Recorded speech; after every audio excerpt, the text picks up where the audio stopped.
don't get pulled over.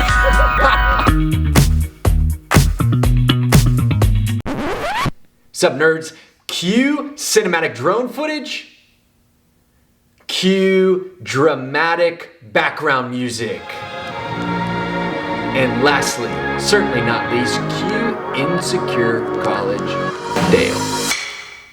I'm headed to class, I'm late per usual, so I'm walking pretty fast. I have my Vans on. I don't even like Vans, but that's what the cool kids are wearing these days. My baggy sweatpants, only thing missing is my Reeboks with the straps. I'm wearing a sorority shirt my roommate's sister gave me. Supposedly it's a good sorority, I've never even heard of it. I'm also rocking a stash, because I think it's funny and a girl I met once said it was cute. Hopefully I run into her today. I have this backpack from a popular camp that my family friend gave me. I don't even go there, but people seem to like it. I don't need to walk through even this part of campus. It's honestly out of my way from class. I'm really only going this way to see people, but I haven't seen anyone, so naturally I'll just pull out my phone and I wonder if there's anything new on Instagram.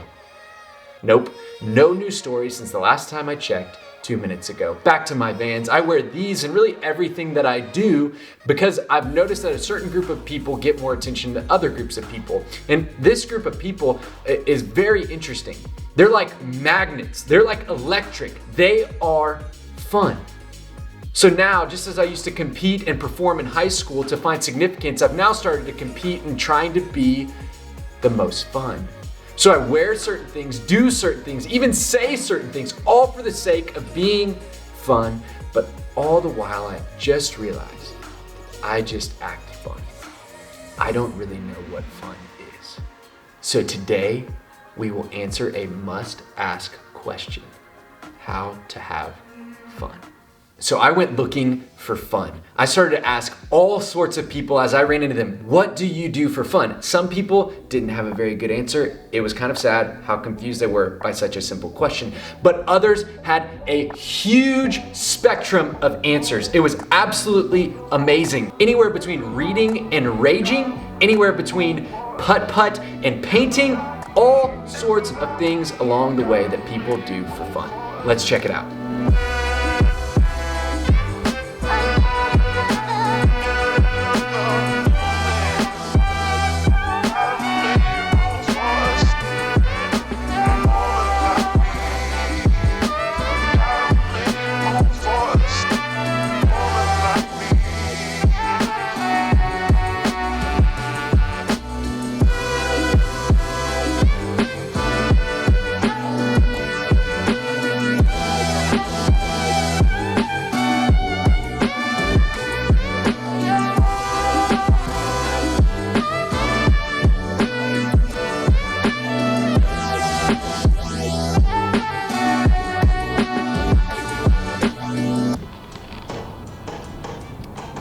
I used to think golf was fun,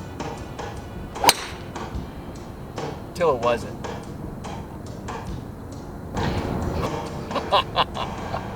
It was great looking for all sorts of other people's fun, but what was way more fun was me getting to look back on all the things that I do for fun. Here's a few examples. Oh! Oh my God!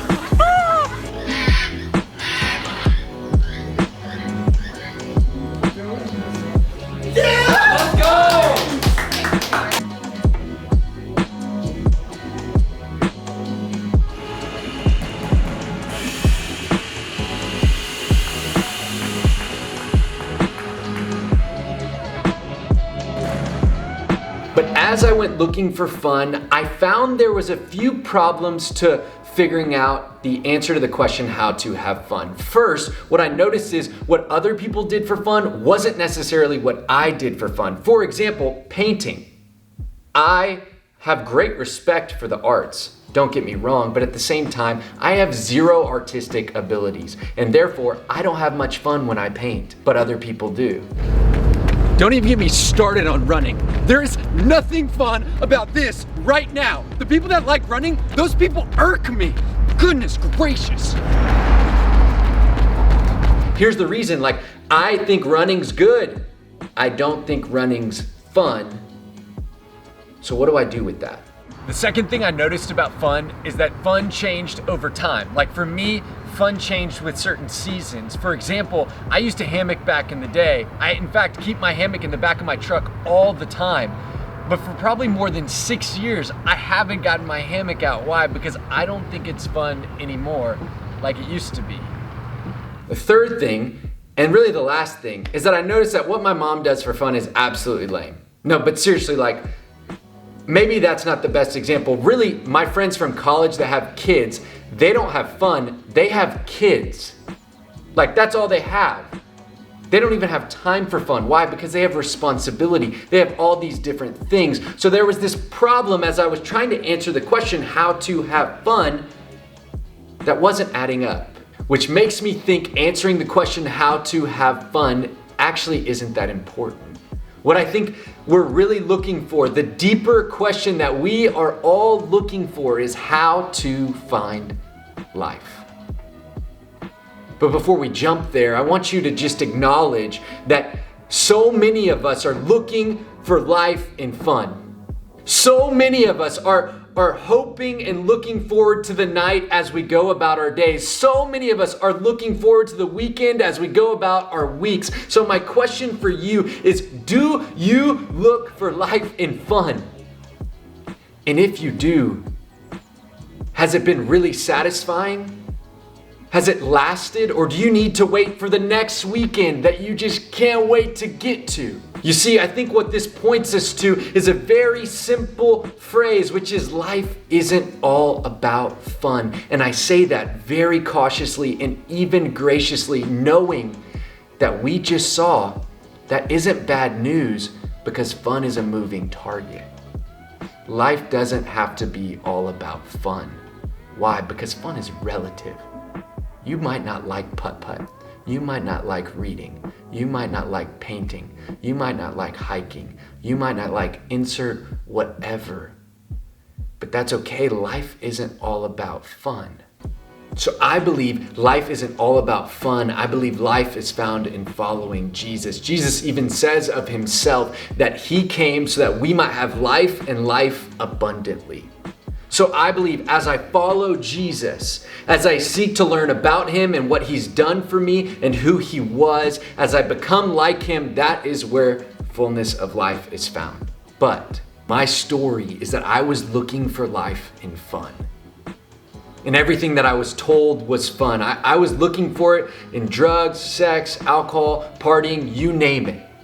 And honestly, I had fun, but it was temporary.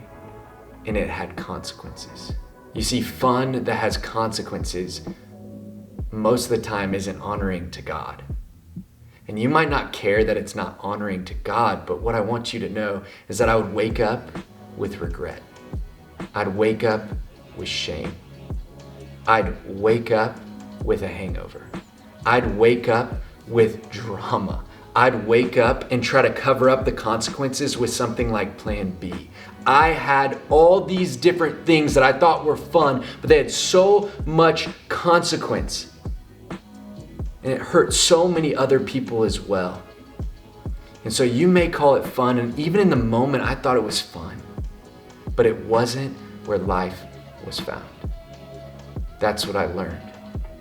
And as I learned what Christ has done for me, on the cross in his life, death, and resurrection from the grave, that his blood is what forgave me for all those things I had done that caused hurt to myself and even to others. I learned that I have been forgiven for all those things that I've done. In all those ways, I've fallen short.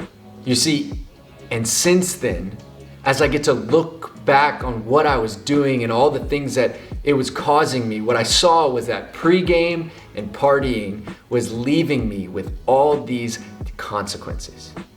And what I was hoping for on Thursday night and Friday night and Saturday night was a different outcome.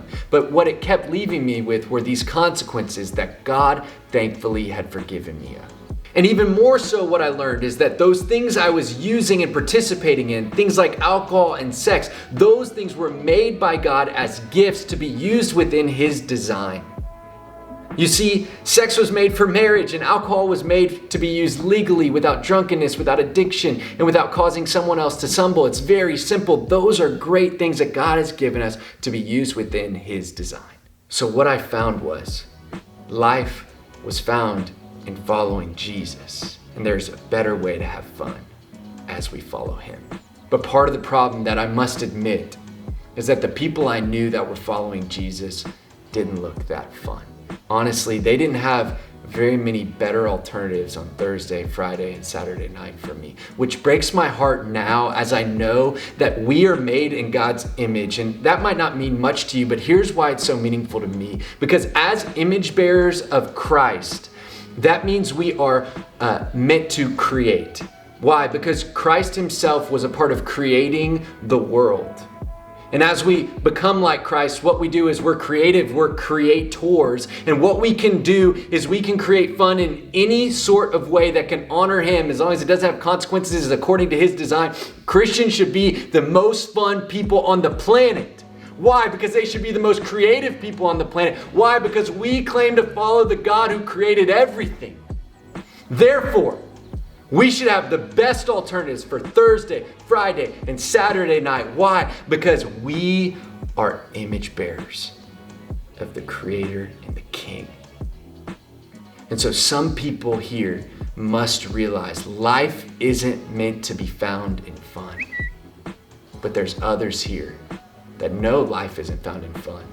They're following Jesus, and they must step up as image bearers and be an alternative for those that are looking for life, so that others may know him and follow him and honor him.